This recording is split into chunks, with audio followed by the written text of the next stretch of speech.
Ni amakuru mabi yamenyekanye kuri uyu wa 15 mw'ijoro ryo kuri uyu wa 15 Nzeri muri uyu mwaka w'ibihumbi 2022. Numuhanzi mwaramukunze, numuhanzi w'umuhanga cyane, numwe mu bakobwa cyangwa se reka mvuge numwe mu bahanzi baririmbaga ndetse bari no kwicurangira. Ngira ngo abahanzi bafite iyi mpano yo gucuranga gitari ni abahanzi bakeya cyane, kandi ukabona ari kubikora perfect. Ni umukobwa womoye imitima y'abantu benshi bari barushye kubera imihati y'iyi si, kubera imibabaro y'iyi si. Yitwa Nsabimana GISELE PRECIOUS. Mwabantu mwe, uburyo uyu muhanzi yitabye Imana bikomeje gushengura benshi cyane. Mukanya nagiye mbona indirimbo ziwe, ngira ngo bagiye bafata utu extract twinshi cyane, ugasanga donc bagenda batambutsa ubuhamya bwinshi cyane yagiye atanga mu ndirimbo, uburyo yagiye yomura imitima y'abantu benshi cyane. Nukuri abantu benshi bagasuka amarira. Yari umuhanga cyane, yari umwe mu nshuti z'abahanzi baririmba indirimbo zo kuramya no guhimbaza Imana. Ni ubuhamya bwinshi cyane, ntavuga ngo ndondore bitewe n'ukuntu uyu mukobwa yaje kuza kuba yababaza abantu benshi cyane. Mukanya ngiye kubona mbona Aline Gahongayire, ngira ngo bagiye banahurira mu bitaramo byinshi cyane. Aline Gahongayire mbona asutse amarira, yanditse amagambo akomeye cyane, bigaragara ko ari umuntu donc wari uwa hafi yiwe. Yapostinze n'ubundi kaka extract kimwe muri mu ndirimbo ziwe, hanyuma arandika amagambo akomeye cyane ati rest in presence of God my Jesus. Arangije ashyiraho umutima umenetse cyane ati rukundo, your doctor is confused now, Dr. Alga.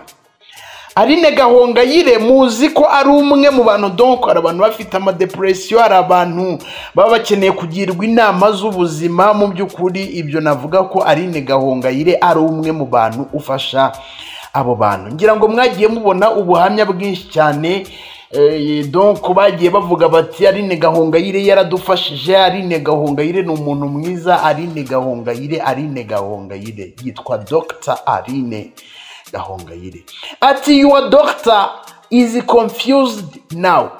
Yari doctor wiwe, yari umujyanama we, ni umuntu wamubaga hafi cyane, yamubaga hafi cyane ku buryo Aline Gahongayire yashengutse umutima bitewe n'urupfu rwa GISELE PRECIOUS. Hanyuma yakomeje agira ati but all in all God is good.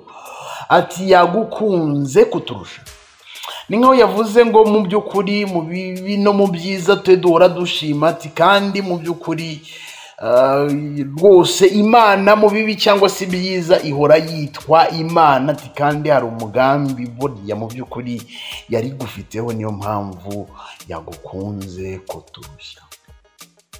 Hanyuma n'ibitekerezo byinshi cyane, benshi bagiye bibaza bati nukubera iki urubyiruko muri iyi minsi ari rwo ruri gushira. Urubyiruko benshi bakavuga bati noneho uyu mwaka ntabwo usanzwe mu myidagaduro. Ngira ngo nibavuga muri iyi myidagaduro, ngira ngo murabyibuka itariki ya 17, itariki ya kangahe gutyo Iva Bravani yitaba Imana, Yanga ngira ngo mbere yaho mama wa Medina bwo yitabye Imana. Donc abantu bakavuga ngo iyi myidagaduro ya hano mu Rwanda, hari na benshi nabonye bavuga bati nukuri mfite ubwoba bitewe n'ibi bintu biri kugenda biba. Hari abantu benshi bababaye cyane, donc baba barabatazi ngo uyu mukobwa mu by'ukuri yazize iki. Hari benshi se bavuze none se ni ibintu by'amarozi byateye muri iki gihe, ni ibintu nk'ibyo ngibyo, donc abantu bataramenya ngo bimeze gute, kuko abantu bavugaga ngo uyu mukobwa afuye urupfu rw'amarabira ndetse aguye iwe mu rugo. benshi bakavuga bati se byibura nta n'uburwayi nta n'umusonga yatakaga hanyuma aza kuza kuba yakwitaba Imana. Ni ibintu bibabaje cyane biteye agahinda. Uyu mukobwa ibivugwa amakuru dufite yizewe nuko uyu mukobwa nkuko nari maze kubikubwira nta musonga yatakaga, umva nta n'ikizi. Donc yari umuntu utatakaga umusonga, nta no gusitara kwa, nta n'agasebe na gatoya uyu mukobwa yari afite. Ikintu cyabaye nuko bivugwa ko yaguye muri dushe iwe mu rugo.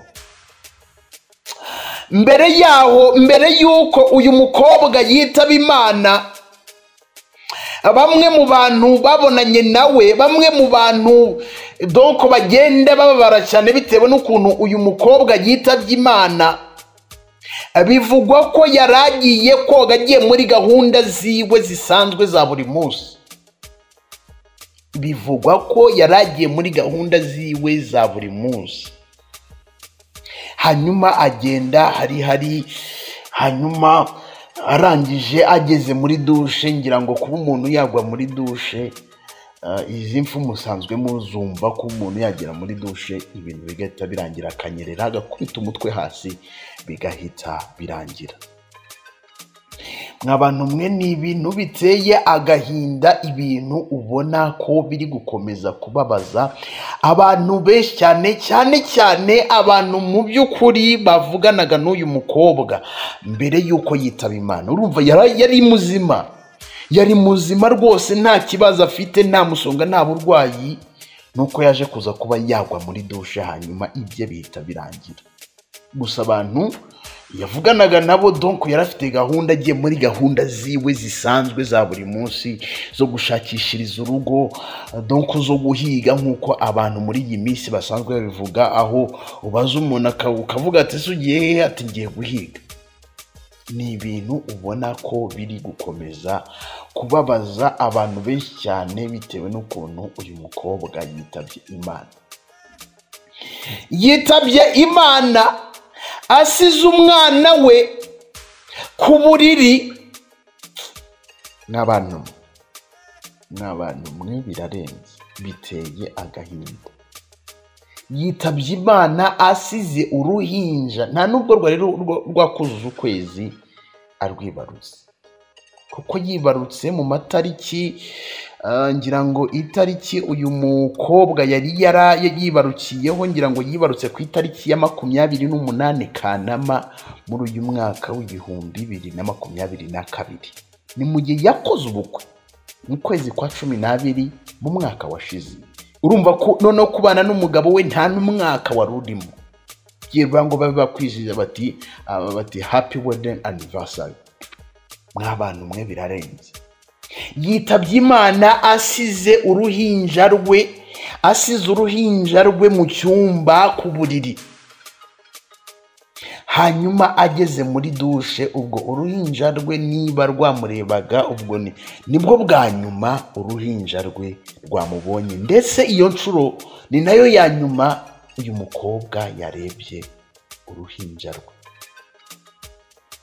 Ngira ngo akenshi hari n'igihe wenda umwana musiga gutyo, wenda akaba amuryamishije, akaba amaze no kumwonsa kugira ngo asinzire, nyine ajye muri dushe. Urumva umwana nyine uri kureba ashobora wenda kwinyagambura, akaba wenda yagwa hasi, wenda niba ari ku gitanda cyangwa se ari hariho nyine akaba yagira gute, wenda agasiga amwonkeje.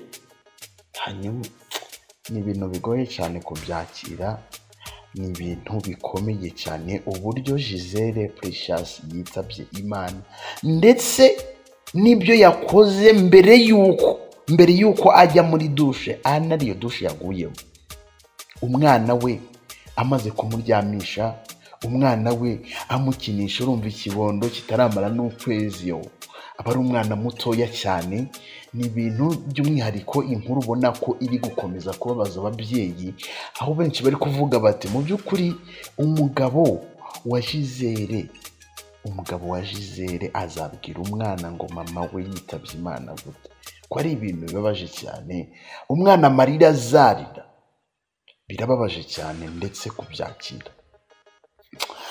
Reka dukomeze twihanganishe umuryango wa GISELE PRECIOUS. Abantu benshi bari bamuzi, abantu basenganye nawe muri Eto, abantu biganye nawe muri kaminuza, abantu bari bamuzi muri rusange, umugabo we, ababyeyi be. Ni ibintu bitoroshye cyane kuba babyakira, ariko nta kundi, ni wacu wa twese. Reka dukomeze tubihanganishe kandi twizere ko mu by'ukuri tuzahura na GISELE mu gitondo cya kabiri cy'umuzuko, kuko abantu bemera Imana, abantu bemera Bibiliya, bizera ko mu by'ukuri abacu twabuze tuzahura nabo mu gitondo cya kabiri cy'umuzuko, ko uwo muzuko wa kabiri uzabaho. Hanyuma abantu twakundaga, abantu donc twishimiraga ko mu by'ukuri batadusiga, abantu twifuzaga kuba mu buzima bwacu, mu by'ukuri abo bose badusize tuzahura nabo. Ndabakunda cyane, nitwa Shadu, iyi ni Shadu 250 TV. Niba utarakanze subscribe, kandi subscribe, like, share ndetse na comment, hanyuma nitujye dushyiraho inkuru wowe ujye mu bambere bagenda bazikurikira 5 kuri 5. Ndabakunda cyane, hasta la vista. God bless, Uwiteka akomeze abarinde.